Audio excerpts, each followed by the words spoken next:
Alhamdulillah wa kafa wassalatu wassalamu ala rasulihil mustafa wa ala alihi wa sahbihi wa man iktafa amma ba'd. Kita panjatkan puja dan puji syukur kehadirat Allah subhanahu wa ta'ala. Pada kesempatan pagi menjelang siang yang berbahagia kali ini, tanggal 4 Sya'ban 1443 Hijriah, atau yang bertepatan dengan tanggal 7 Maret 2022, kita masih kembali diberi kekuatan, kesehatan, hidayah serta taufik dari Allah Jalla wa'ala, sehingga kita bisa kembali menghadiri pengajian rutin Senin pagi di Masjid Manarul Ilmi di Komplek Pondok Pesantren Tunas Ilmu di Desa Kedung Buluh, Purbalingga ini. Kita berharap semoga Allah Azza wa Jalla berkenan untuk melimpahkan kepada kita semuanya ilmu yang bermanfaat, sehingga bisa kita amalkan sebagai bekal untuk menghadap kepada Allah Jalla wa Ala. Allahumma amin. Salam dan salam semoga senantiasa tercurahkan kepada junjungan kita Nabi Agung Muhammad sallallahu alaihi wasallam, kepada keluarganya, sahabatnya, dan umatnya yang setia mengikuti tuntunannya hingga akhir nanti. Para hadirin dan hadirat sekalian yang kami hormati, serta segenap pendengar serta pemirsa yang dirahmati oleh Allah Azza wa Jalla. Sebelum kita memasuki tema hari ini, kita sudah memasuki bulan Sya'ban, ya, yaitu bulan sebelum bulan Ramadan. Para ulama kita menjelaskan bahwa di bulan Sya'ban ini, bahkan di bulan-bulan sebelumnya, seharusnya kita sudah bersiap-siap untuk memasuki bulan suci Ramadan. Karena di bulan suci Ramadan begitu banyak peluang pahala yang Allah buka, sehingga ketika kita memasuki bulan Ramadan dalam keadaan tanpa ada persiapan apa-apa, dikhawatirkan kita tidak bisa maksimal di dalam memanfaatkan peluang emas yang telah Allah berikan di bulan Ramadan. Sehingga di bulan Sya'ban ini kita sudah bersiap-siap. Contoh misalnya membaca Al-Quran. Ketika kita sebelum bulan Ramadan, kita hanya bisa membaca 1 juz sehari, maka seharusnya di bulan Sya'ban ini kita sudah menaikkan jumlah juz yang kita baca dalam sehari. Kalau biasanya kita membaca 1 juz sehari, maka seyogyanya di bulan Sya'ban ini minimal kita tambah 1 juz lagi, sehingga di bulan Sya'ban kita bisa khatam 2 kali. Tidak lagi seperti biasanya hanya menghatamkan sekali dalam 1 bulan. Harapannya nanti ketika kita masuk bulan suci Ramadan, karena kita sudah terbiasa untuk sehari 2 juz membaca Al-Quran, di bulan Ramadan nanti minimal kita bisa 2 juz sehari, syukur-syukur lebih dari itu. Nah, untuk bisa membaca Al-Quran 3 juz dalam sehari di bulan Ramadan, atau 2 juz minimal di dalam bulan Ramadan, tentunya nggak bisa mendadak. Udahlah nanti aja di bulan Ramadan kita pacu. Nggak bisa seperti itu. Karena kita manusia punya keterbatasan. Punya keterbatasan semangat, punya keterbatasan keimanan, sehingga untuk bisa tancap gas, untuk membaca dan beribadah sebanyak mungkin di bulan Ramadan, perlu ada latihan. Nah, salah satu latihannya adalah di bulan Sya'ban ini. Dan ini sebenarnya sudah telat. Para ulama dahulu mereka sudah jauh-jauh hari sebelum datang bulan Ramadan, mereka sudah siap-siap. Tapi minimal seandainya kita bukan termasuk orang-orang yang bersiap jauh-jauh hari sebelum datangnya bulan Ramadan, minimal 1 bulan yang tersisa ini kita sudah memanaskan semangat kita di dalam beribadah. Ya, diawali dari membaca Al-Quran. Minimal di bulan Sya'ban ini kita khatam berapa kali, Bu? Minimal 2 kali. Ya, minimal 2 kali di bulan Sya'ban ini. Dan kita program kalau pengen khatam sebulan 2 kali, berarti sehari kita baca minimal berapa, Bu? 2 juz. Ya, minimal dalam sehari kita membaca Al-Quran 2 juz. Kalau yang kemarin-kemarin cuma 1 halaman, itu jauh sekali itu. Ya, terlalu sedikit kita membaca Al-Quran sehari cuma 1 halaman atau 2 halaman. Yang lebih parah lagi, ada orang-orang yang dalam sehari tidak membuka dan membaca 1 halaman pun. Ini sangat keterlaluan. Alasannya banyak kesibukan. Kesibukan apa? Coba dikurangi pegang HP-nya, niscaya akan ada waktu. Ya, betapa banyak waktu kita terbuang untuk bermain HP. Seandainya waktu kita bermain HP itu kita gunakan untuk membaca Al-Quran, akan banyak sekali keberkahan yang kita dapatkan. Ya, membaca Al-Quran, kemudian juga berlatih untuk berpuasa sunnah, sehingga nanti ketika masuk bulan suci Ramadan kita tidak kaget. Ya, kita tidak kaget karena nggak pernah puasa, tiba-tiba berpuasa, sehingga kita terasa lemas dan seterusnya. Tapi kalau kita di bulan Sya'ban ini sudah terbiasa untuk berpuasa sunnah, nantinya saat masuk bulan Ramadan kita tidak kaget untuk menahan lapar dan dahaga di bulan suci Ramadan, sehingga kita bisa lebih fresh, lebih kuat, lebih sehat di dalam menghadapi ibadah-ibadah mulia di bulan Ramadan. Ini sedikit nasihat memanfaatkan waktu di bulan Sya'ban.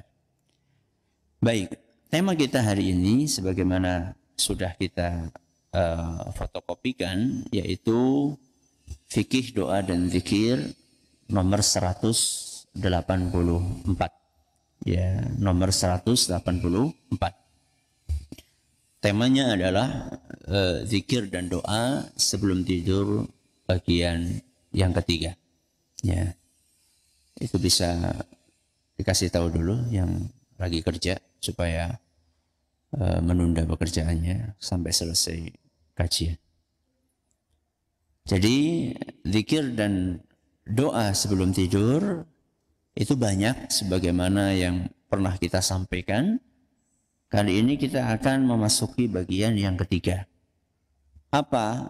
Yaitu membaca surat Al-Isra. Membaca apa, Bu? Surat Al-Isra. Surat Al-Isra disunnahkan untuk dibaca sebelum tidur malam hari sebanyak 1 kali. Ya, surat Al-Isra ini kalau kita lihat urutannya di Mushaf Al-Quran itu adalah surat nomor 17. Nomor pinten, Bu? Surat nomor 17 dan jumlah ayatnya ada 111 ayat. Jadi kalau kita hitung berapa halaman? 1, 2, 3, 4, 5, 6, 7, 8, 9, 10, 11, 12. Ya, ada sekitar 12 halaman. Ya. Berarti ya sekitar setengah juz lah, ya, sekitar setengah juz inilah panjang dari surat Al-Isra. Ada di juz 15. Ya, ada di juz 15. Ya. Sehingga kalau seandainya kita termasuk orang yang susah untuk tidur, ya, maka ini akan menjadi solusi yang sangat manjur untuk mengisi waktu kita sebelum tidur. Ya. InsyaAllah biidnillahi azza wa jalla, dengan izin Allah, ketika kita membaca ayat-ayat ini, karena cukup panjang ya, ada sekitar setengah juz, maka dengan izin Allah subhanahu wa ta'ala akan membantu kita untuk lebih tenang. Ya, akan membantu kita untuk lebih tenang menjelang tidur kita. Sehingga insya Allah tidur kita akan lebih pulas. Dan kita juga akan bangun dalam keadaan lebih fresh. Apa dalilnya? Dalilnya adalah sebuah hadis yang disampaikan oleh Ummul Mukminin, ibunda kita Aisyah radhiyallahu anha. Kata beliau, kana an-nabiyyu sallallahu alaihi wasallam la yanamu hatta yaqra'a Bani Israila waz-Zumar. Apa kata ibunda kita Aisyah radhiyallahu anha? Bahwa Rasulullah sallallahu alaihi wasallam tidak akan tidur di malam hari kecuali setelah membaca Bani Israil. Bani Israil itu adalah surat nama lain dari surat Al-Isra dan surat Az-Zumar.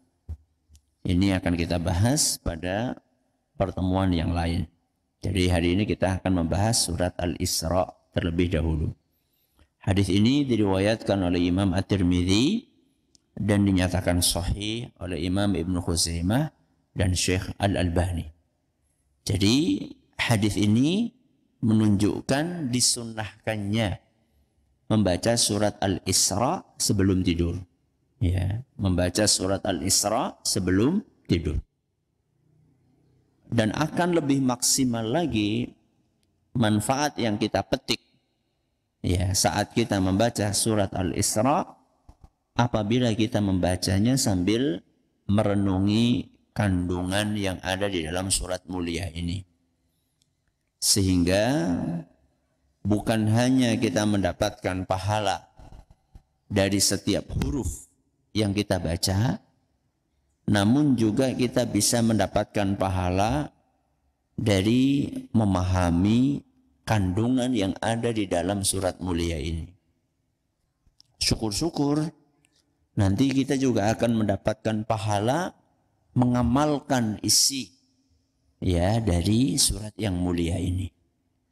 Para ulama kita menjelaskan bahwa secara global surat mulia ini terbagi menjadi 3 poin pembahasan.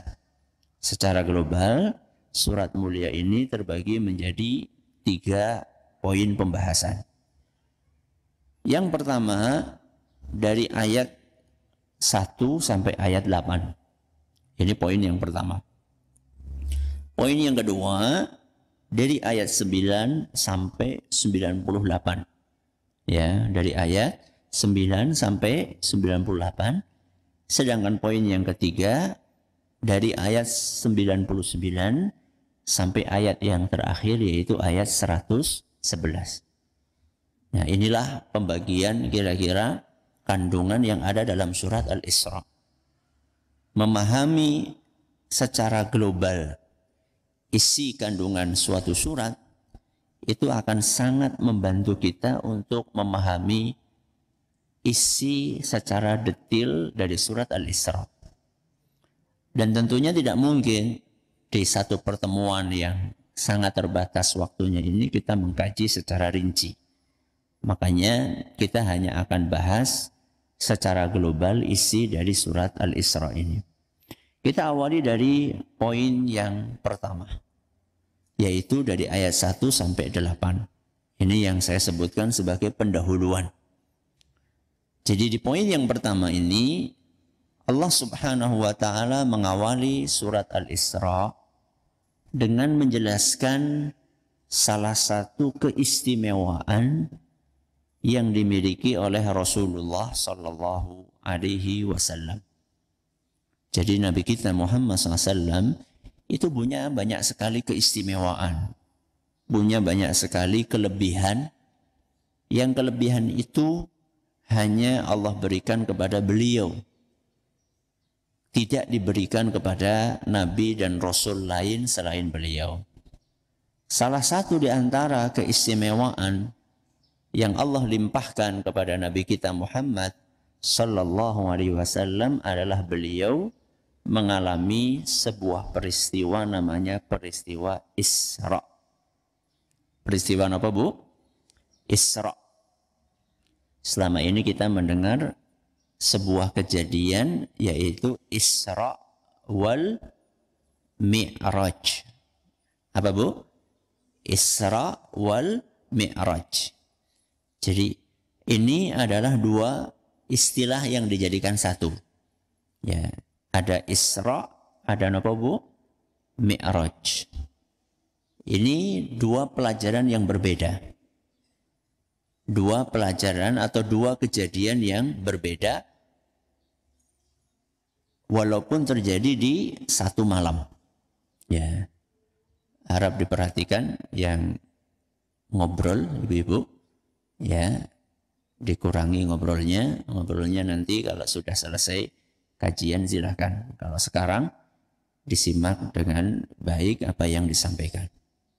Jadi Isra wal Mi'raj itu dua peristiwa yang terjadi dalam satu malam. Kalau Isra yang disebutkan di dalam Al-Quran surat Al-Isra itu adalah peristiwa di mana Nabi kita Muhammad sallallahu alaihi wasallam melakukan perjalanan dari Masjidil Haram yang berada di Mekah menuju ke Masjidil Aqsa yang berada di mana, Bu? Yang berada di Palestina. Dan ini secara normal kalau pakai kendaraan yang umum dipakai saat itu, yaitu onta atau kuda, itu membutuhkan perjalanan berbulan-bulan. Dari mana, Bu? Dari Mekah menuju ke mana? Menuju ke Palestina. Dari Masjidil Haram menuju ke Masjidil Aqsa. Itu kalau normal, itu membutuhkan waktu berbulan-bulan. Akan tetapi Nabi kita Muhammad SAW diberi keistimewaan oleh Allah bisa melakukan perjalanan yang biasanya ditempuh selama berbulan-bulan hanya ditempuh dalam satu malam saja.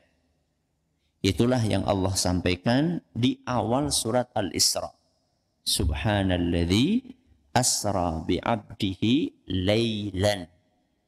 Laylan itu satu malam. Minal masjidil harami ilal masjidil aqsa alladzi barakna haulah. Jadi inilah awal dari surat Al-Isra. Nah, setelah itu kemudian Nabi kita Muhammad, kemudian Allah Subhanahu wa taala menjelaskan tentang pola dari Bani Israel. Pola dari Bani Israel. Di mana orang-orang Bani Israel mereka telah Allah jelaskan bakal melakukan sekian kerusakan. La tufsidunna fil ardi marratain. Ya.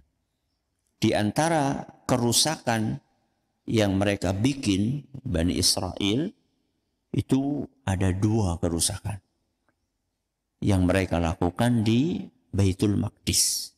Ya, yang mereka lakukan di tempat tinggal mereka yaitu di Baitul Maqdis. Apa kerusakan yang mereka bikin? Antara lain mereka adalah akan berkuasa, akan tetapi kekuasaan mereka dipenuhi dengan kezaliman. dipenuhi dengan penindasan. Ya. Ini Allah sendiri yang menyebutkan. Dan memang sampai detik ini pun kita melihat bagaimana mereka melakukan kerusakan terutama di Palestina. Ya, menyerobot kemerdekaan bangsa lain. Kemudian melakukan penindasan, melakukan kejahatan, ya, melakukan kezaliman. Jangankan kepada kaum muslimin yang ada di Palestina saat ini, lawang kepada para nabi dan para rasul saja mereka melakukan kejahatan. Ya, berapa nabi yang mereka bunuhi? Bayangkan. Jadi mereka bukan hanya membunuh orang biasa, nabi saja mereka bunuh. Ya, nabi saja mereka intimidasi, apalagi manusia biasa. Itu sudah karakternya Bani Israel. Na'udzubillahi min dzalik. Inilah pendahuluan yang Allah sampaikan di dalam surat Al-Isra. Ayat berapa Bu pendahuluannya?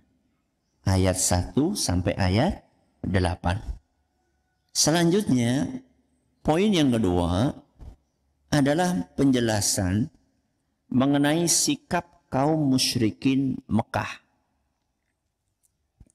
Tadi membicarakan tentang Bani Israel, sekarang berbicara tentang perilakunya kaum musyrikin di Mekah. Tentang apa?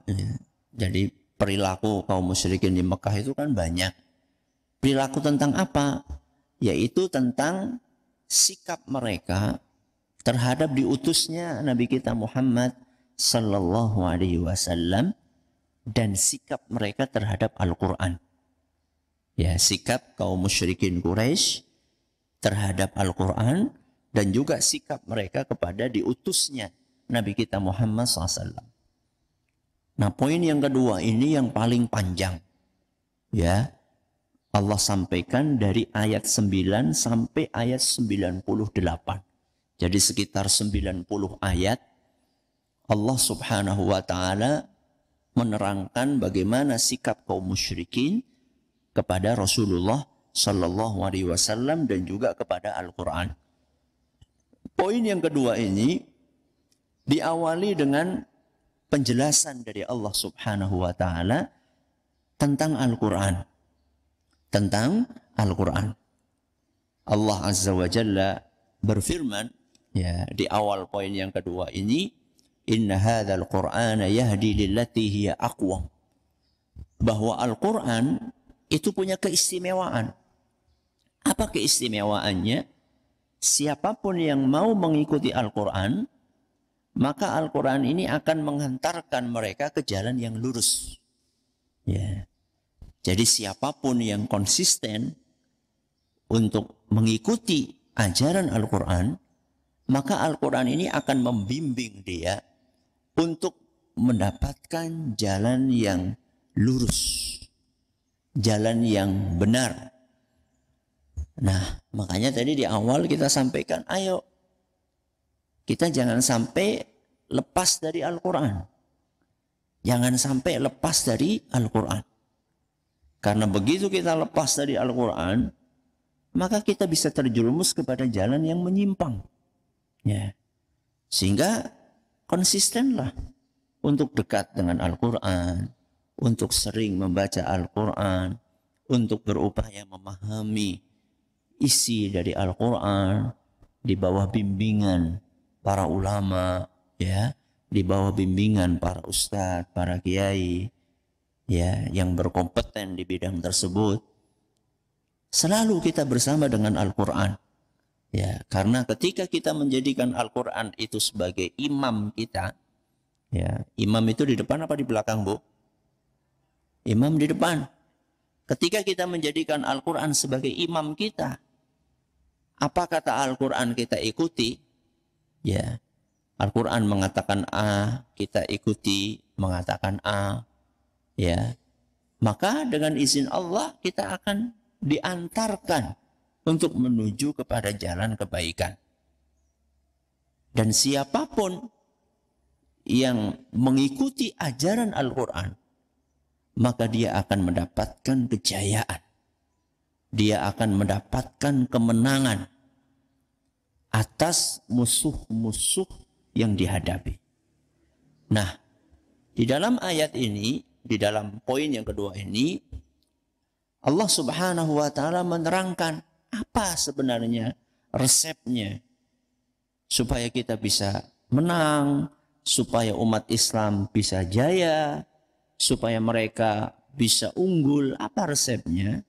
Allah sampaikan di dalam surat Al-Isra, wa qada rabbuka alla ta'budu illa iyyahu wa bil walidaini ihsana. Resepnya adalah kita berbuat baik kepada Allah, ya, dan juga berbuat baik kepada sesama. Itu resepnya. Ya. Wa qada rabbuka alla ta'budu illa iyyah. Kalau orang ingin mendapatkan kejayaan, umat Islam ini ingin mendapatkan kejayaannya kembali, maka dia harus alla ta'budu illa iyyah. Beribadah hanya kepada Allah saja, alias tauhid.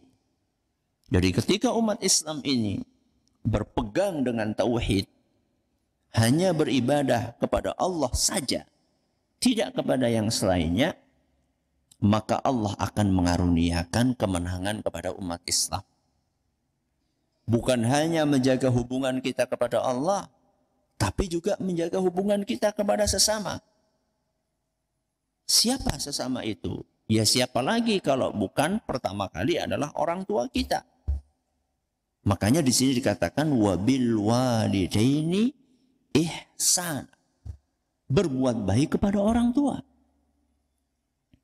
Bagaimana mungkin kita berbicara tentang kejayaan, berbicara tentang kemenangan, berbicara tentang hal-hal yang muluk-muluk, sedangkan kita sama orang tua kita sendiri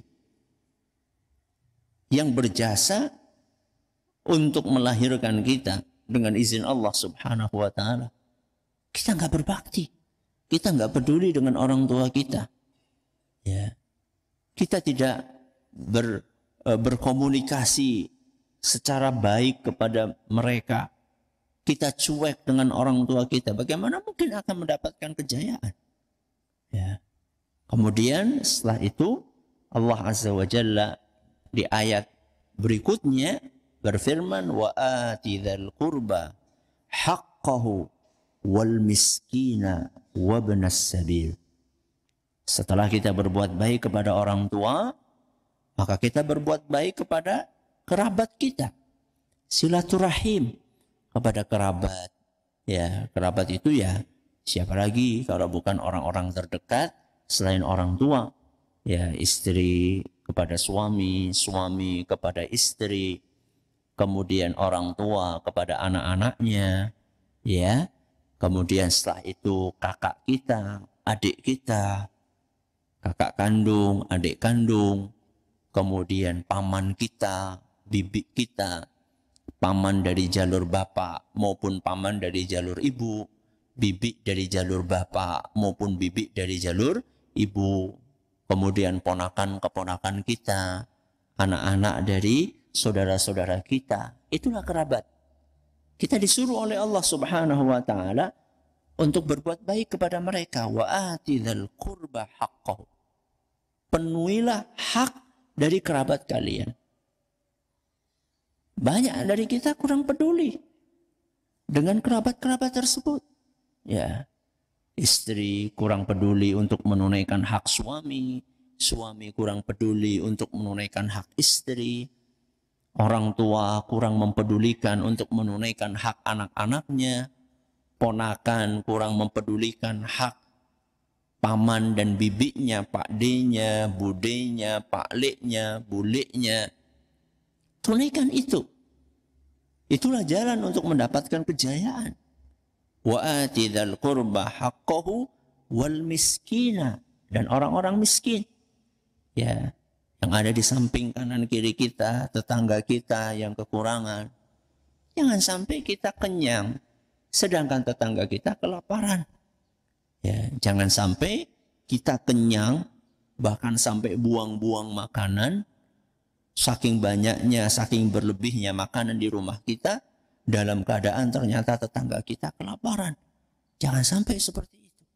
Ya, wal miskina wabnas sabil. Ibnas sabil itu adalah musafir. Napa bu musafir? Orang yang bepergian jauh. Kita peduli kepada mereka. Ya, apalagi kalau sampai mereka bertamu kepada kita. Kita berupaya untuk memuliakan semampu yang bisa kita lakukan. Ini adalah poin yang kedua. Lah, baru kemudian intinya di poin yang kedua ini Allah menerangkan apa sikap kaum musyrikin kepada Al-Quran. Apa sikap kaum musyrikin kepada ajaran yang dibawa oleh Nabi kita Muhammad sallallahu alaihi wasallam. Jelas sikap mereka adalah menolak Al-Quran. Ya, sikap mereka adalah menolak untuk beriman kepada Al-Quran. Mereka menolak untuk beriman kepada Nabi kita Muhammad sallallahu alaihi wasallam. Sehingga apa akibatnya? Mereka menjadi manusia-manusia yang terhina. Mereka menjadi manusia-manusia yang terhina. Coba sekarang perhatikan. Ada enggak di antara kita yang memberi nama anak?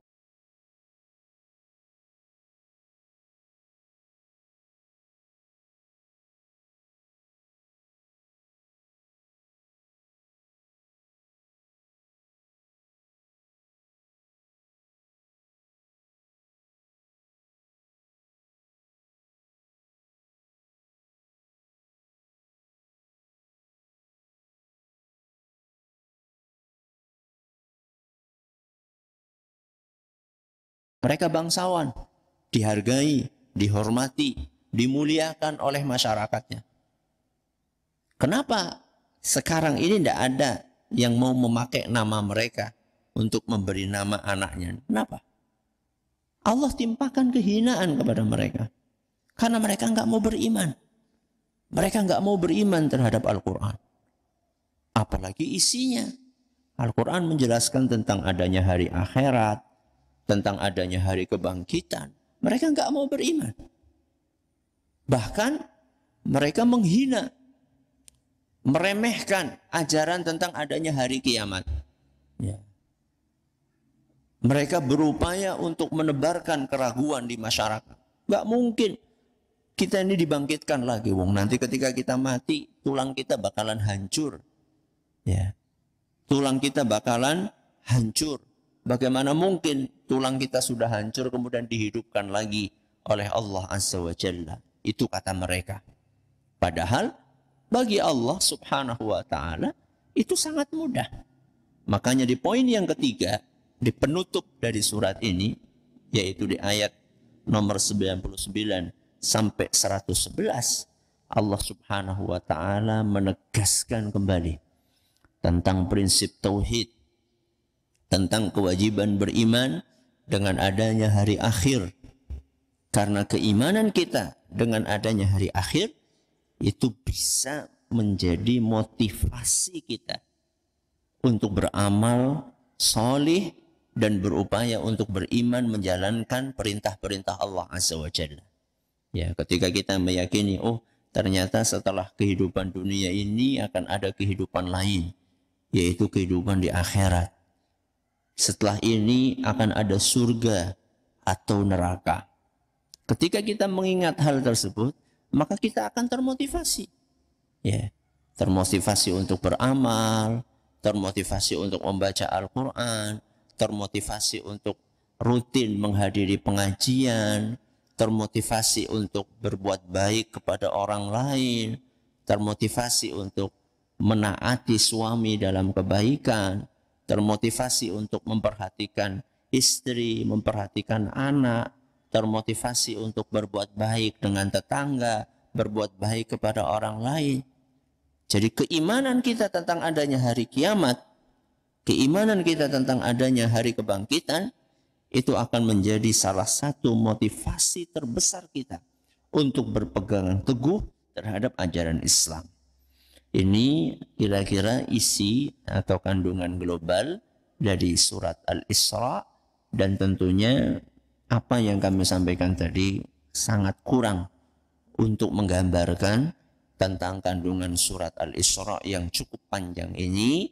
Namun mudah-mudahan yang sedikit tadi itu bisa memicu kita untuk terus membaca surat yang mulia ini, terutama sebelum tidur kita di malam hari, dan mudah-mudahan kita bisa mengamalkan sunnah Nabi kita Muhammad sallallahu alaihi wasallam secara konsisten.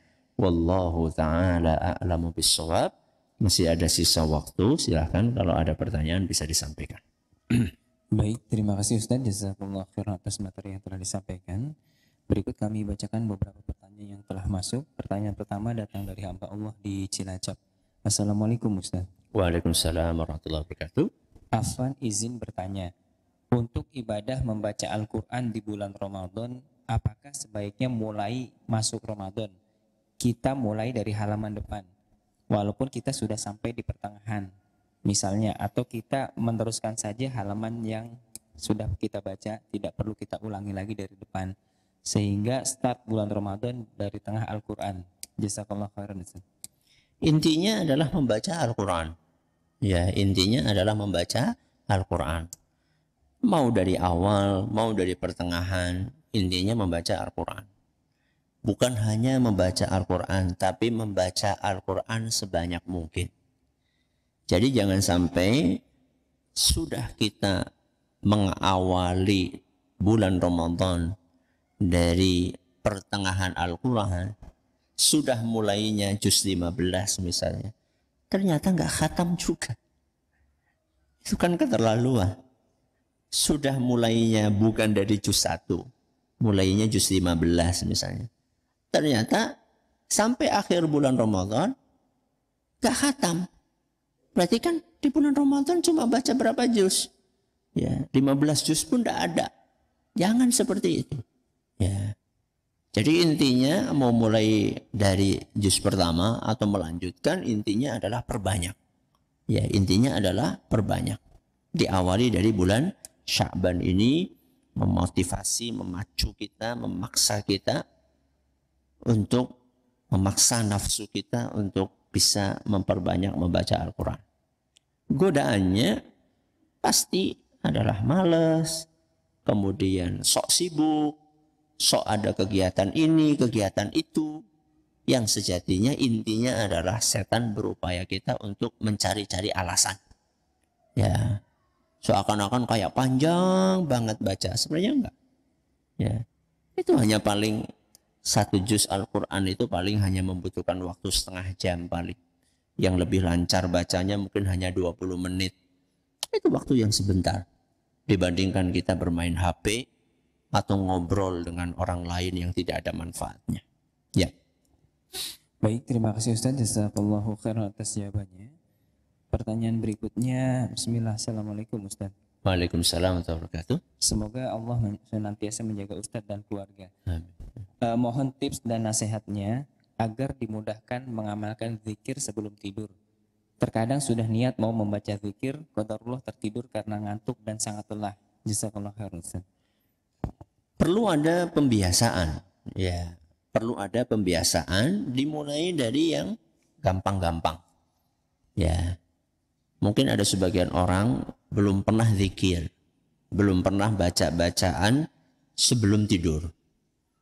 Nah, kalau memang belum pernah sama sekali, ya paling baca juga Bismika Allahumma amutu wa ahya, atau Bismika Allahumma ahya wa amut. Kalau memang hanya itu biasanya, kemudian dia pengen mengawali untuk membaca zikir-zikir yang lainnya, maka bacalah dari yang pendek-pendek sehingga tidak kaget.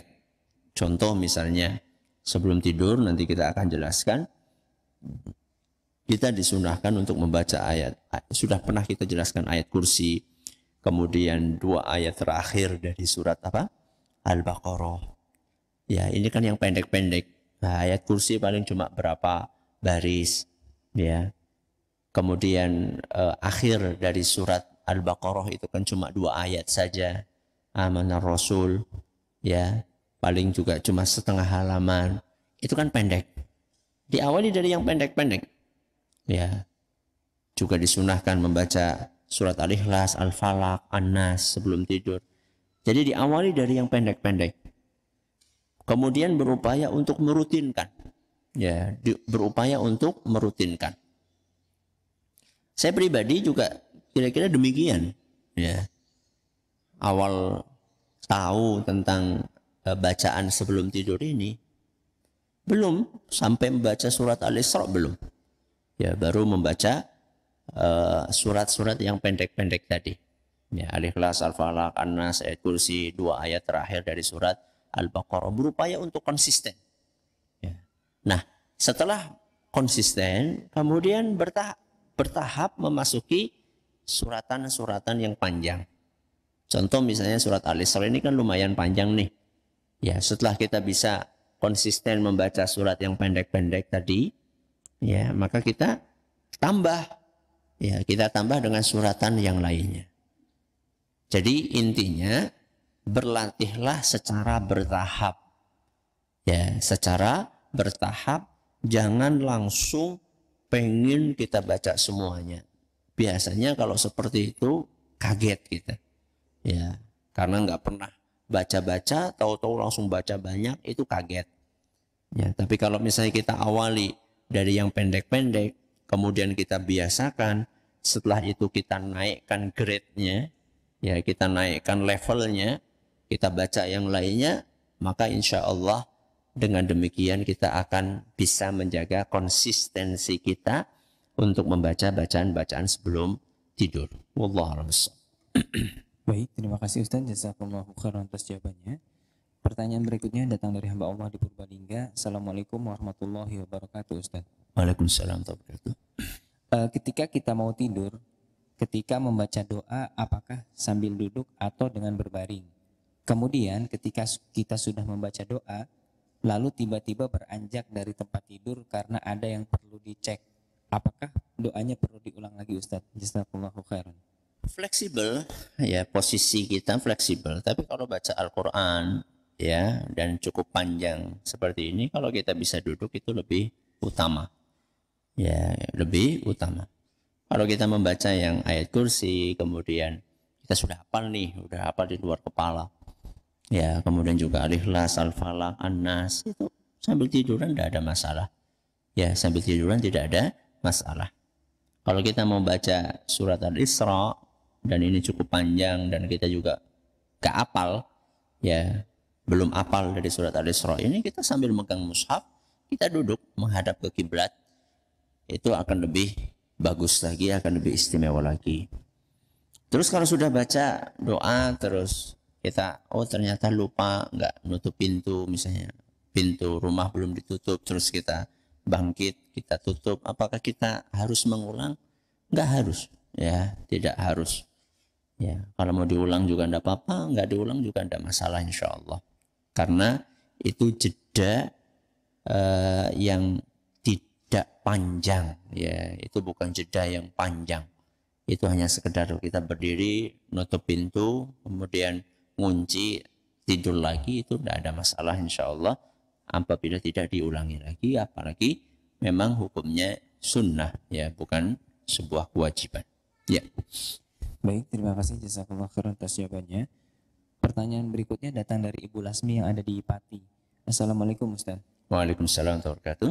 Ustaz, saya mau tanya bagaimana caranya kita bisa melindungi diri dan keluarga dari godaan setan dan jadi orang yang bertakwa serta ikhlas. Dengan berikhtiar, melindungi diri kita dan keluarga kita dari godaan syaitan dengan berikhtiar. Memohon petunjuk kepada Allah, memohon bantuan kepada Allah. Ya. Dengan berdoa kepada Allah, ya, Rabbi habli minas shalihin. Ya, Rabbi ja'alni muqimas salati wa min dzurriyyati. Rabbana wa taqabbal du'a. Ya Allah, jadikanlah aku, ya, dan keturunanku termasuk orang-orang yang menjaga sholat, menegakkan sholat, Rabbana wa taqabbal du'a, ya Allah kabulkanlah doa kami. Jadi dengan berdoa dan berikhtiar. Nah, berikhtiar adalah dengan menasehati, mendidik anak kita, membiasakan anak kita, diri kita dan anak kita untuk menjalankan perintah-perintah agama dari hal-hal yang mungkin kelihatan sepele. Anak kita minum, kita ajak untuk duduk sambil minumnya sambil duduk. Kemudian anak kita mau makan, kita ingatkan untuk membaca basmalah.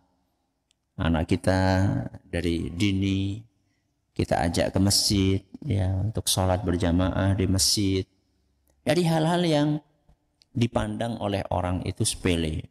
Padahal itu kalau kita biasakan dari kecil itu luar biasa.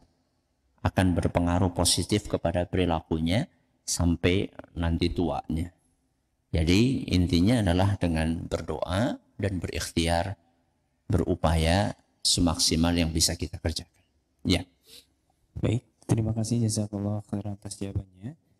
Pertanyaan berikutnya datang dari Ibu Rumi yang ada di Cilongok. Assalamualaikum warahmatullahi wabarakatuh, Ustaz. Waalaikumsalam warahmatullahi wabarakatuh. Ustaz, tahun kemarin saya masih berhutang puasa.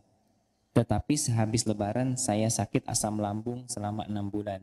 Dan ini juga masih belum sehat. Untuk Ramadan yang akan datang, saya berniat untuk membayar fidyah. Bagaimana dengan hutang yang tahun kemarin, Ustaz? Silakan.